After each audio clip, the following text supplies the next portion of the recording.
محترم ناظرین، کیا حال چال ہیں؟ امید ہے آپ سب خیریت سے ہوں گے۔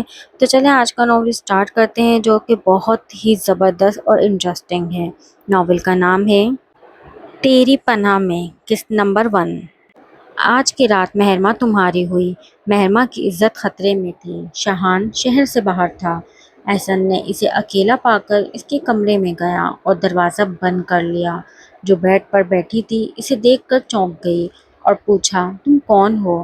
میں احسن، تمہارے شوہر کا دشمن۔ اس نے مجھے برباد کیا اور اس کا بدلہ میں تمہاری اس خوبصورتی، تمہاری اس عزت سے لوں گا۔ یہ کہہ کر احسن کسی وحشی درندے کی طرح مہرماں پر جھپٹا اور اس کا دوپٹہ کھینچ کر اتارا اور اسے بیڈ پر گرا دیا۔ پورے ملک کے بزنس سیکٹر میں ملک کنسٹرکشن کا نام ایک برانڈ کی طرح مانا جاتا تھا، جس کے سربراہ شاہان ملک کے والد فاروق ملک تھے۔ شاہان ملک اس حویلی کا بڑا چشم و چراغ اور بزنس کا اکیلا وارث تھا۔ 29 سالہ شاہان لمبے قد، گہری سیاہ آنکھوں، تراشی ہوئی داڑھی اور رعب دار شخصیت کا مالک تھا۔ کاروباری دنیا میں اس کے فیصلوں سے بڑی بڑی کمپنیاں کانپتی تھیں۔ لیکن اس سخت گیر انسان کے دل میں ایک ایسی لڑکی بستی تھی جس کے بارے میں حویلی میں کسی کو خبر نہ تھی۔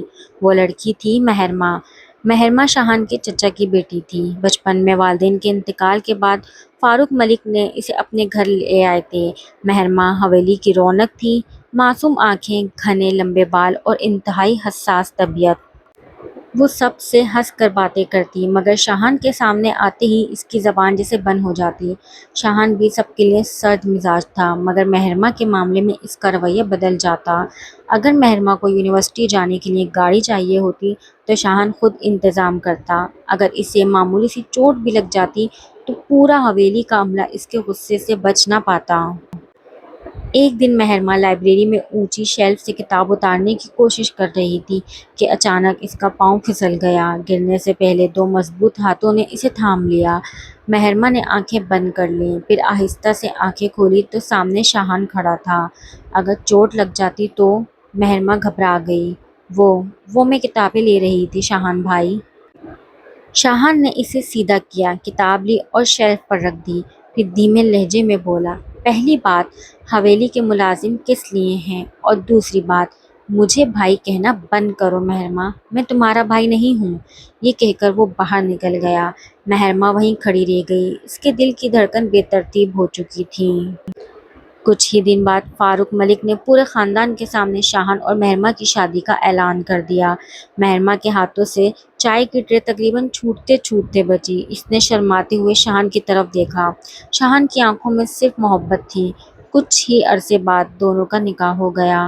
شادی کی رات شاہان نے مہرماں کے لرزتے ہاتھ اپنے ہاتھوں میں لیے۔ ابھی تک مجھ سے اتنی ہی گھبراہٹ ہے مہرماں شاہان ملک۔ مہرماں نے شرماتے ہوئے نظریں جھکا لی۔ شاہان نے اس کا گھونگھٹ اٹھایا اور محبت سے اسے دیکھا۔ اپنی آنکھیں کھولو مہرماں، مجھے دیکھو۔ مہرماں نے نظریں اٹھائیں تو شاہان کی آنکھوں میں اپنے لیے بے پناہ محبت دیکھ کر اس کا خوف ختم ہونے لگا۔ وقت گزرتا گیا اور دونوں کی محبت گہری ہوتی چلی گئی۔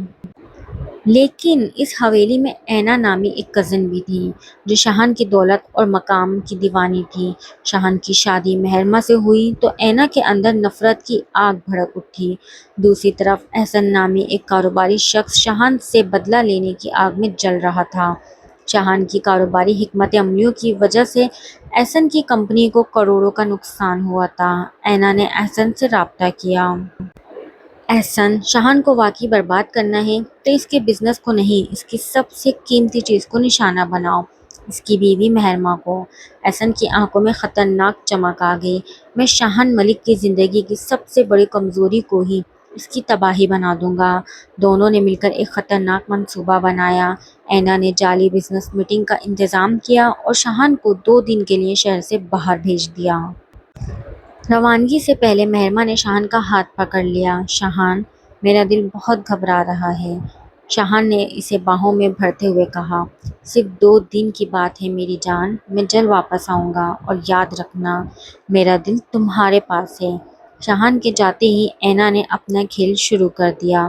اس نے مہرماں سے جھوٹ کہا کہ حویلی میں زہریلے اسپرے ہونا ہے، اس لیے تمام ملازمین اور گارڈز کو باہر بھیجا جا رہا ہے۔ مہرما نے یقین کر لیا۔ کچھ ہی دیر میں پوری حویلی خالی ہو گئی۔ اینا نے حویلی کے سگنلز بند کروائے، لینڈ لائن بھی کاٹ دی اور اگبی دروازے کی چابی احسن کے حوالے کر دی۔ رات گہری ہو چکی تھی۔ مہرما اپنے کمرے میں بیٹھی شاہان کو فون کرنے کی کوشش کر رہی تھی، مگر فون پر صرف ایک ہی پیغام آ رہا تھا: نو نیٹ ورک۔ اچانک دروازے کے لاک میں چابی گھومنے کی آواز آئی۔ مہرما کا دل دہل گیا۔ کون ہے؟ دروازہ آہستہ سے کھلا۔ احسن اندر داخل ہوا اور دروازہ اندر سے بند کر دیا۔ اس کی آنکھوں میں انتقام تھا۔ شاہان ملک نے میرا سب کچھ برباد کیا ہے۔ آج میں اسے اس کی سب سے قیمتی چیز چھین لوں گا۔ مہرما خوف سے پیچھے ہٹنے لگی۔ دور رہو مجھ سے، شاہان تمہیں کبھی نہیں چھوڑیں گے۔ احسن اس کی طرف بڑھا۔ مہرما نے پوری طاقت سے مزاحمت کی اور پاس رکھا شیشے کا گلدان اٹھا کر احسن کے سر پر دے مارا۔ احسن زخمی ہوا مگر پیچھے نہ ہٹا۔ اس نے مہرما کو پکڑ لیا۔ مہرما کی خوف زدہ چیخ پورے کمرے میں گونج اٹھی: یا اللہ! شاہان، مجھے بچا لیں! اور عین اسی لمحے دھڑم کمرے کا بھاری لکڑی کا دروازہ ٹوٹ کر زمین پر جا گرا۔ احسن نے پلٹ کر دروازے کی طرف دیکھا۔ چوکھٹ پر ایک شخص کھڑا تھا، بارش سے بھیگا ہوا لباس، بکھرے بال اور آنکھوں میں ایسا طوفان کہ احسن کے قدموں تلے زمین نکل گئی۔ وہ کوئی اور نہیں، شاہان ملک تھا۔ چوکھٹ پر کھڑے شاہان ملک کی آنکھیں اس وقت سرخ انگارہ ہو رہی تھیں۔ غصے، خوف اور وحشت کی ایک ایسی لہر اس کے وجود میں دوڑ رہی تھی جس نے اسے ایک سفاک چیتے میں بدل دیا تھا۔ طوفانی بارش میں بھیگا اس کا لباس اور چہرے پر بہتا پانی اس کے جلال کو مزید ہولناک بنا رہا تھا۔ احسن نے جیسے ہی پلٹ کر شاہان کو دیکھا، اس کے ہاتھ سے مہرما کا دوپٹہ چھوٹ گیا اور اس کے قدموں تلے سے زمین نکل گئی۔ مہرما نے جیسے ہی شاہان کو دیکھا، اس کی سسکیاں ایک چیخ میں بدل گئیں: شاہان! مہرما کی لرزتی ہوئی آواز شاہان کے کانوں سے ٹکرائی اور اگلے ہی سیکنڈ میں شاہان ایک ہولناک گرج کے ساتھ احسن پر جھپٹا۔ شاہان نے بغیر بات کیے پوری طاقت سے ایک بھاری مکہ احسن کے جبڑے پر مارا۔ ضرب اتنی شدید تھی کہ احسن اچھل کر دور شیشے کی میز پر جا گرا۔ میز چکنا چور ہو گئی اور شیشے کے ٹکڑے احسن کے جسم میں پیوست ہو گئے۔ مگر شاہان کا غصہ ابھی ٹھنڈا نہیں ہوا تھا۔ وہ ایک وحشی کی طرح احسن پر دوبارہ لپکا، اس کا گریبان پکڑ کر اسے فرش سے اٹھایا اور دیوار کے ساتھ دے مارا۔ تمہاری یہ جرأت! شاہان ملک کی زندگی پر ہاتھ ڈالنے کی جرأت کیسے ہوئی تمہاری؟ شاہان کی آواز میں وہ درندگی تھی کہ کمرے کی دیواریں لرز اٹھیں۔ وہ احسن کے چہرے پر پے در پے مکے برسا رہا تھا، یہاں تک کہ احسن کا چہرہ خون سے لت پت ہو گیا۔ احسن نے مدافعت کی کوشش کی مگر شاہان کے جنون کے سامنے وہ بالکل بے بس تھا۔ وہ موت کے منہ میں جا رہا تھا۔ بستر کے کونے میں سمٹی مہرما شاہان کا یہ خوفناک روپ دیکھ کر بری طرح کانپ اٹھی۔ وہ جانتی تھی کہ اگر شاہان کو نہ روکا گیا تو وہ آج احسن کی جان لے لے گا۔ شاہان، خدا کے لیے بس کر دیں۔ وہ مر جائے گا۔ شاہان، مجھے آپ کے پاس آنا ہے، مجھے بچائیں۔ مہرما نے روتے ہوئے پوری طاقت سے پکارا: مجھے آپ کے پاس آنا ہے۔ ان الفاظ نے شاہان کے جنون پر جیسے بریک لگا دی۔ اس کا اٹھا ہوا خون آلود ہاتھ ہوا میں ہی رک گیا۔ اس نے سانس پھولے ہوئے مڑ کر مہرما کو دیکھا جو خوف اور صدمے سے نیلی پڑ رہی تھی۔ شاہان نے نیم مردہ احسن کو فرش پر پٹخا اور تیزی سے مہرما کی طرف بڑھا۔ اس نے ایک ہی جھٹکے میں مہرما کو اپنے مضبوط حصار میں لے لیا۔ مہرما اس کے سینے سے لگتے ہی پھوٹ پھوٹ کر رو دی۔ وہ اتنی زور سے کانپ رہی تھی کہ شاہان کا اپنا دل دہل گیا۔ مہرما، میں آ گیا ہوں میری جان، میں آ گیا ہوں، اب کوئی تمہیں ہاتھ بھی نہیں لگا سکتا۔ شاہان نے اس کے سر پر اپنے کانپتے ہوئے ہونٹ رکھے۔ اس کی اپنی روبدار آواز میں اس وقت پچھتاوا اور خوف صاف جھلک رہا تھا۔ مہرما اس کے سینے میں منہ چھپائے بس روئے جا رہی تھی، جیسے وہ یقین کرنا چاہ رہی ہو کہ وہ اب محفوظ ہے۔ شاہان نے غصے سے فرش پر پڑے احسن کی طرف دیکھا مگر وہ موقع پا کر رینگتا ہوا کمرے کے کھلے ہوئے عقبی دروازے سے اندھیرے میں غائب ہو چکا تھا۔ شاہان اسے پکڑنے کے لیے اٹھنے لگا مگر مہرما نے اس کی قمیض کو اور مضبوطی سے جکڑ لیا۔ نہیں شاہان، مجھے اکیلا مت چھوڑیں، مجھے بہت ڈر لگ رہا ہے۔ شاہان نے بند ہوتی آنکھوں والی مہرما کو دیکھا جس کا جسم بخار سے تپنے لگا تھا۔ اس نے احسن کا پیچھا کرنے کا ارادہ ترک کر دیا کیونکہ اس وقت اس کے لیے مہرما کی جان سے بڑھ کر کچھ نہیں تھا۔ اگلی صبح حویلی کا ماحول کسی قبرستان کی طرح خاموش اور سرد تھا۔ لان میں حویلی کے تمام گارڈز اور ملازم سر جھکائے لان میں کھڑے تھے۔ ان کے سامنے شاہن ملک کھڑا تھا، جس کے چہرے پر رات والا جلال تو نہیں تھا، مگر ایک ایسی خطرناک خاموشی تھی جو کسی بڑے طوفان کا پتہ دے رہی تھی۔ شاہن کے والد فاروق ملک بھی صدمے کی حالت میں وہاں موجود تھے۔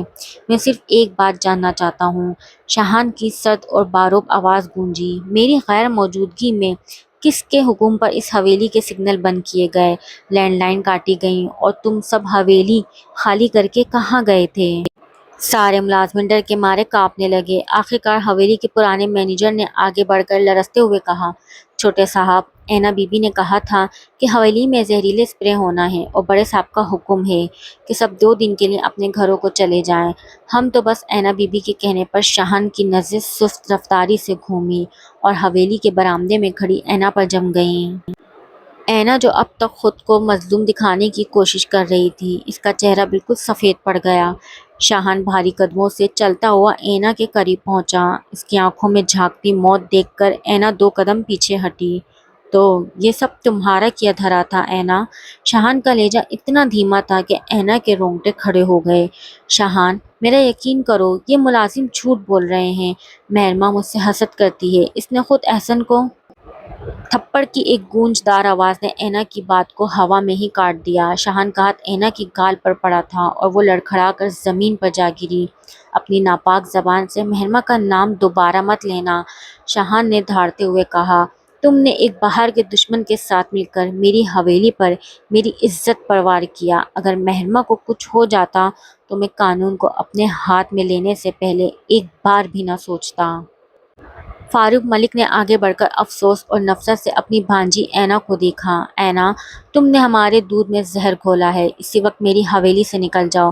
اگر دوبارہ تمہارا سایہ بھی اس گھر پر پڑا تو میں بھول جاؤں گا کہ تم میری بہن کی بیٹی ہو۔ اینا روتے ہوئے مگر نفرت سے بھری نظروں سے شاہن کو دیکھا۔ وہ اٹھ کھڑی ہوئی اور جاتے جاتے زہر آلود لہجے میں بولی۔ میں تو جا رہی ہوں شاہن ملک، لیکن یاد رکھنا، اینا کو گھر سے نکال کر تم مہرماں کو نہیں بچا پاؤ گے۔ احسن ابھی آزاد ہے اور وہ تمہاری بربادی کا نیا جال بن چکا ہے، جس کی خبر تمہیں اپنے ہی گھر سے ملے گی۔ وہ یہ دھمکی دیتی ہوئی حویلی سے باہر نکل گئی، مگر اس کے آخری الفاظ شاہن کے دماغ میں ہتھوڑے کی طرح بجنے لگے۔ شاہن مہرماں کے کمرے میں داخل ہوا۔ مہرماں بیڈ پر لیٹی تھی۔ صدمے اور خوف کی وجہ سے اسے تیز بخار تھا۔ شاہن اس کے پاس بیڈ پر بیٹھا اور انتہائی محبت سے اس کا تپتا ہوا ماتھا چوما۔ مہرماں نے آہستہ سے آنکھیں کھولی اور شاہن کا ہاتھ تھام لیا۔ شاہن، اینا کہاں ہے؟ وہ ہمیشہ کے لیے اس گھر سے جا چکی ہے۔ مہرماں، اب تمہیں کسی سے ڈرنے کی ضرورت نہیں ہے۔ شاہن نے اس کے ہاتھ پر گرفت مضبوط کی۔ مہرماں کی آنکھوں میں آنسو آ گئے۔ شاہن، احسن نے کہا تھا کہ آپ نے اس کا بزنس تباہ کیا ہے۔ وہ اس کا بدلہ مجھ سے لینا چاہتا تھا، مجھے اپنے لیے نہیں۔ اب آپ کے لیے ڈر لگ رہا ہے، اینا نے جاتے جاتے بھی دھمکی دی ہے۔ شاہن نے ایک گہری سانس لی اور اس کی آنکھیں سوچ میں ڈوب گئیں۔ مہرماں، اینا حویلی کی اندرونی باتیں جانتی تھی، یہ بات سمجھ آتی ہے۔ لیکن احسن کو یہ کیسے معلوم ہوا کہ میں 2 دن کے لیے شہر سے باہر جا رہا ہوں؟ وہ بزنس میٹنگ کا جعلی ای میل اینا کو کس نے بنا کر دیا؟ مہرماں نے حیرت سے شاہن کو دیکھا۔ کیا مطلب؟ شاہن کا چہرہ یکدم سخت ہو گیا اور اس کے لہجے میں سسپینس کی ایک نئی لہر ابھری۔ مطلب یہ، مہرماں، کہ اینا اور احسن تو صرف مہرے ہیں، کھیل کوئی اور کھیل رہا ہے۔ ہمارے اس گھر میں یا میرے آفس میں کوئی ایسا تیسرا شخص موجود ہے جو میرا بہت قریبی ہے، جس پر میں اندھا اعتبار کرتا ہوں، اور وہ اندر بیٹھ کر احسن کو میری ہر پل کی خبر دے رہا ہے۔ مہرماں کا دل یہ سن کر ایک بار پھر زور سے دھڑکنے لگا۔ دشمن سے باہر نہیں تھا، دشمن اب ان کے بہت قریب چھپ کر بیٹھا تھا۔ محترم ناظرین، اگر آپ کو میرے اس ناول کی یہ پہلی قسط پسند آئی ہو تو پلیز ایک پیارا سا کمنٹس اور ویڈیو کو لائک ضرور کیجیے گا۔ مجھے اپنی رائے کمنٹس میں ضرور بتائیے گا کہ آگے کیا ہوگا، اور اس کی اگلی قسط دیکھنے کے لیے کل شام 4 بجے میرے چینل کا وزٹ ضرور کیجیے گا۔